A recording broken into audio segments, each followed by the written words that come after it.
So there's one GPU that's always in stock now for the last several months, so why aren't you buying it? Hey guys, Tiago here with Classical Technology. Remember to subscribe and smash that like button. So today let's talk about a GPU that's been perpetually in stock the last several months. And I'm not just talking about my favorite Micro Center that not everybody has one locally. I'm also talking about Amazon, B&H, even Newegg. So this is a GPU that's been pretty readily available, and it's actually a really good GPU. So why are you not buying it? Why aren't people in general buying it? What is this GPU? Well, it's going to be the AMD 6900 XT. Yes, the 6900 XT, which was supposed to have an MSRP of $999 and was supposed to wallop the RTX 3090 for much cheaper, that's the GPU that's been staying on the shelves without any movement at all. So why is that? Why in such a massive GPU drought are gamers not buying this GPU, and why are miners not buying this GPU? As we know, they'll pretty much buy anything that has a decent hash rate. So first, let's get the availability and pricing out of the way. Now, you can find the AMD 6900 XT pretty much to any Micro Center that you go. They're going to have it on the shelves. You can buy it. You can even look on Amazon. Go look right now. There's a bunch that's available for purchase now.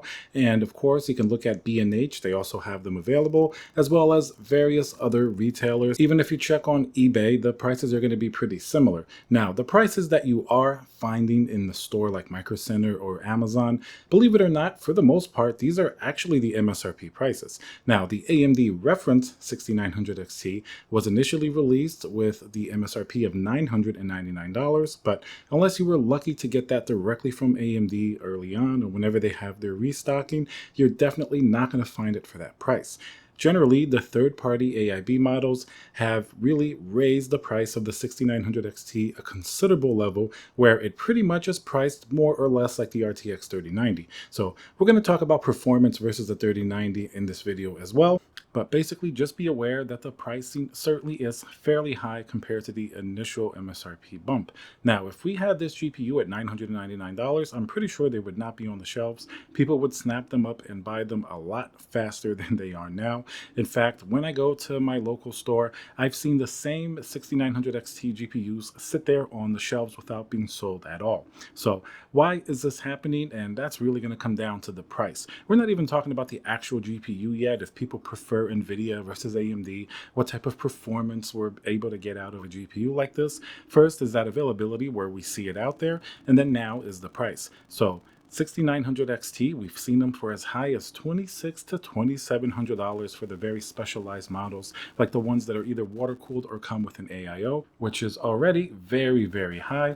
And even the regular 6900 XTs, or at least the third-party AIB models that maybe just have a little bit of a beefier cooler, those are coming in at over $2,000 as well, which is well over twice the initial MSRP, and it starts to heavily compete with the RTX 3090 at this price point. That answers one of the biggest questions. This GPU, regardless of its performance, is just way too expensive. The third-party AIB prices are absolutely ridiculous, and it's really kept them on the shelves pretty consistently. That's why most of the time you're going to see a 6900 XT over something like a 6800 or even 6800 XT, which seem to be a little bit less available, probably because they're going to be cheaper for not too much of a performance detriment. So that's going to be one of the biggest factors. Now let's go into performance. First, the elephant in the room, why aren't miners buying this card? Gamers we're going to get to in a second. Well, it has pretty much the same hash rate as the much cheaper 6800 XT or the 6800. So for the price that miners have to pay, the efficiency just isn't there. They rather go for an Nvidia GPU or even one of the cheaper AMD GPUs. So that's pretty much the simple way to answer that question. It all just comes down to sort of the performance that it can put out in terms of hash rate. That's why it's not that attractive of a GPU.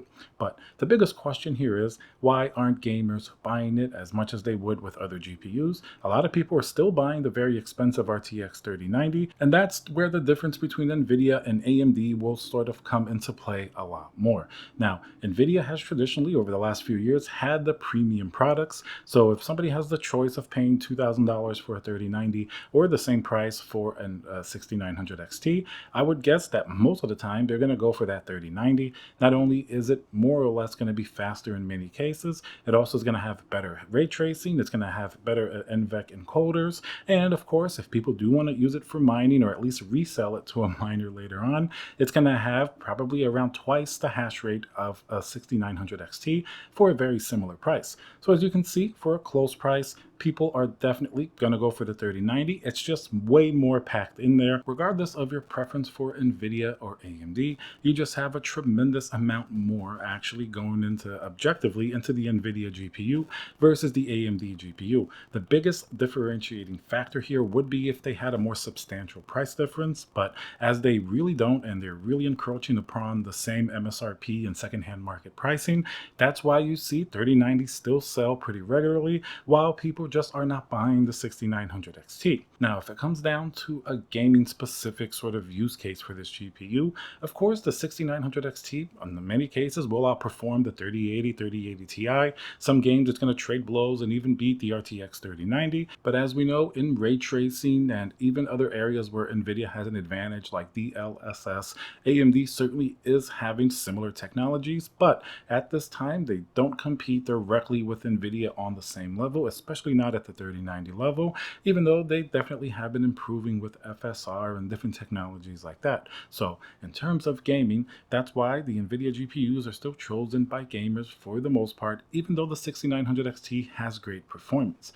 The only way that I could see the 6900 XT really selling every single time, especially when people are comparing it to a 3080 Ti, which has been available as well a little bit more than normal, is if that price came down a huge amount. If that GPU that's $1,500 or $1,600 was now maybe $1,200 or $1,300, then you could see people choose it over a 3080 Ti, choose it over a 3090, because then at least that price premium, that price gap makes sense for the less amount of features that you're actually going to be getting on the AMD GPU, not to mention a reduced hash rate, while even if you're just gaming and not using it for mining, that's something that's going to have resale value down the line if cryptocurrency mining stays profitable. So it's always something to be aware of, even if you're not doing it yourself, because it certainly will affect the secondhand price of these GPUs in the future if you want to upgrade or anything like that. So these are some of the main reasons why the 6900 XT is staying on the shelves. It comes down pretty much to the pricing against the competition and the perceived value of the Nvidia GPU, even at the same price or a little bit higher price than the AMD GPUs,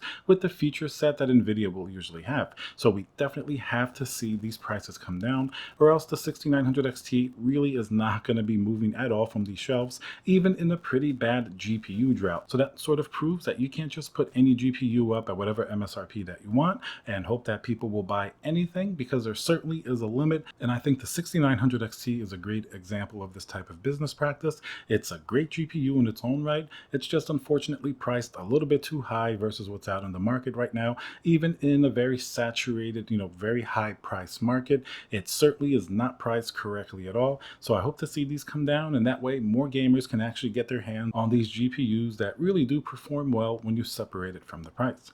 Alright guys, so remember to subscribe, smash that like button. Let me know if you have any questions down below. Let me know what you think, and I'll see you guys on the next video.